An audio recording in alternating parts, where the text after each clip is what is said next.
Hi, I am Dr. Mushfiq Hussain from Dr. Hussain Advanced Homeopathic Clinic, Bhopal. Today I am going to talk about PCOD, Polycystic Ovarian Disease और Polycystic Ovarian Syndrome. ये दोनों same हैं. Around the world 10 million young girls affected हैं PCOD से, और India में हमारे हर 10 में से 5 गर्ल्स इफ़ेक्टेड हैं PCOD से.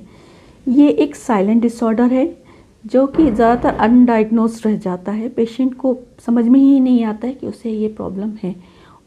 PCOD के मेन कंप्लेंट्स होती हैं कि अनवांटेड हेयर ग्रोथ हो जाती है, हार्मोनल इम्बैलेंस की वजह से पीरियड की इरेगुलरिटी होती है, 2-2, 3-3 महीने मिस हो जाते हैं पीरियड्स.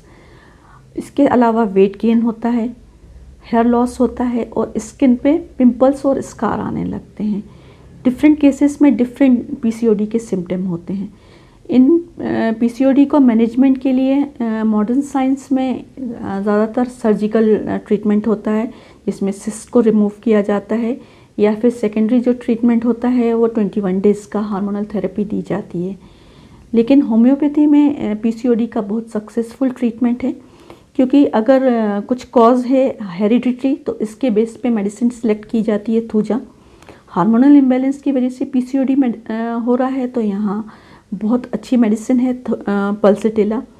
बहुत ज़्यादा पेनफुल मेंस्ट्रुअल साइकिल है, बहुत पेनफुल पीरियड्स है उसको, तो यहाँ एपिस मेडिसिन उसको प्रिस्क्राइब की जाएगी. तो डिफरेंट केसेस में डिफरेंट मेडिसिन प्रिस्क्राइब की जाती है PCOD के केसेस में.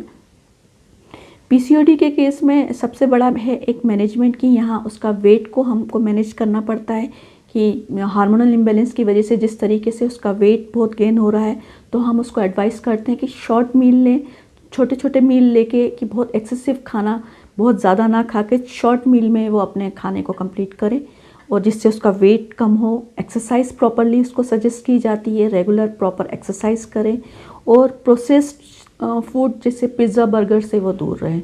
PCOD के मैनेजमेंट में एक बहुत ख़ास रोल है लेडीज़ की मदर का भी, क्योंकि अक्सर लेडीज़ की मदर उनको इस चीज़ के लिए इग्नोर करती रहती हैं कि ये प्रॉब्लम ठीक हो जाएगी शादी के बाद.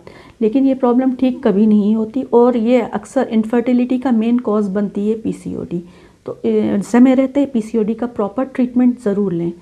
PCOD के केसेस में सबसे स्ट्रॉन्ग रोल है मून का, क्योंकि बहुत स्ट्रॉन्ग कनेक्शन होता है मून और वुमेन का. क्योंकि जिस तरीके से 28 डेज़ की वीमेन की साइकिल होती है मेंस्ट्रुअल साइकिल, उसी तरीके से 28 डेज़ की रिवोल्यूशन साइकिल होती है मून की. तो जिन लेडीज़ में हार्मोनल इम्बैलेंस होता है तो उनको हम सजेस्ट करते हैं कि 15 मिनट के लिए वो मून लाइट में ज़रूर बैठें, जिससे उनका हार्मोनल इम्बैलेंस दूर हो और पॉजिटिव एनर्जी उनके अंदर आए. जो लोग ये नहीं कर पाते उनको हम मूनलाइट चार्ज वाटर भी प्रिस्क्राइब करते हैं, जिसमें एक ग्लास ट्रांसपेरेंट वाटर बॉटल में पानी को ओवरनाइट रखा जाता है मूनलाइट में, और ये पानी भी उनको हार्मोनल इम्बैलेंस को दूर करने के लिए बहुत अच्छा काम करता है. PCOD के पेशेंट्स को हमेशा ये ध्यान रखना चाहिए कि प्लास्टिक बॉटल और कंटेनर का यूज़ नहीं करना चाहिए, क्योंकि ये प्लास्टिक कंटेनर उनके हार्मोनल इम्बैलेंस को बढ़ा देते हैं.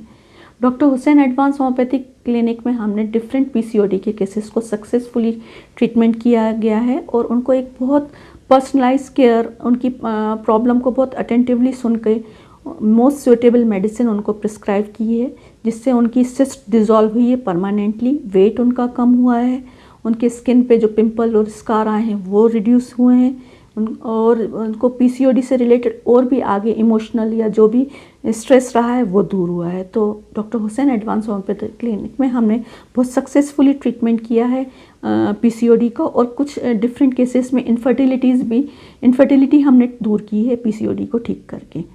आई होप मेरी ये इन्फॉर्मेशन आपके लिए बहुत यूज़फुल होगी. Thank you for listening me. Stay healthy, stay happy.